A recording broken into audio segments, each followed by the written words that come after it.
गांव करीब करीब 60 किलोमीटर दूर था, तो बिना साधन के जाता भी तो कैसे।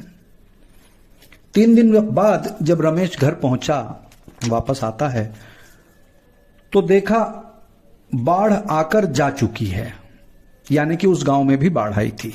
खबर तो मिली नहीं, किसी प्रकार का कोई संवाद था नहीं। अच्छा, उस समय टेलीफोन वगैरह भी बहुत ज्यादा, मोबाइल तो थे ही नहीं, इनका भी चलन कम ही था, और पहाड़ी इलाकों में तो शायद ही किसी के घर में रहा हो।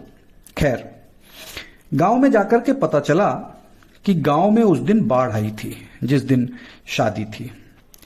गांव निचले हिस्से में था।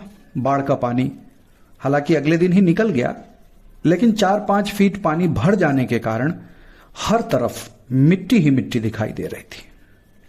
रमेश का घर सड़क से 1.5 से 2 फीट की ऊंचाई पर था, परंतु बाढ़ का पानी प्रवेश कर गया था, क्योंकि अब 4-5 फीट अगर पानी था सड़क पर, तो 1.5 से 2 फीट की ऊंचाई पर होने के बावजूद घर के अंदर पानी तो गया। रमेश का सारा ध्यान हीरामन तोते के ऊपर था। रमेश ने जैसे ही कमरे को दरवाजा खोला तो दिल धक सा कर गया। पिंजड़ा जहां लटकाया था वहां से गायब था।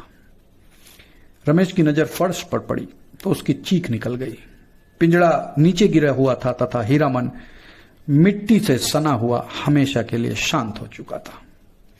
संभवतः खिड़की खुली होने के कारण तेज तूफान में पिंजड़ा फर्श पर गिर गया और बाढ़ में डूब गया। रमेश के पश्चाताप की कोई सीमा न रही। 2 दिन घर पर ही पड़ा रहा। गांव वालों ने बहुत समझाया, पर रमेश किसी दूसरी ही सोच में डूबा हुआ था।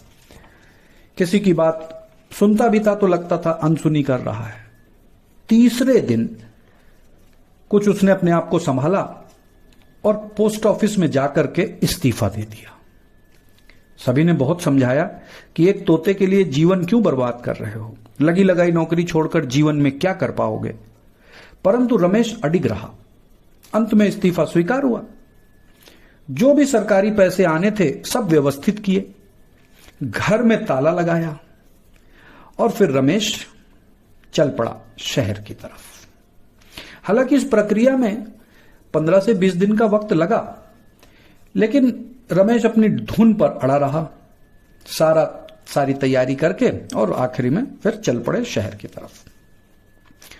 उसके जीवन का उद्देश्य सब बदल चुका था। उसे आजादी की कीमत का पता चल चुका था। उसके दिल में बात बैठ गई थी कि हीरामन आजाद होता तो ना मरता।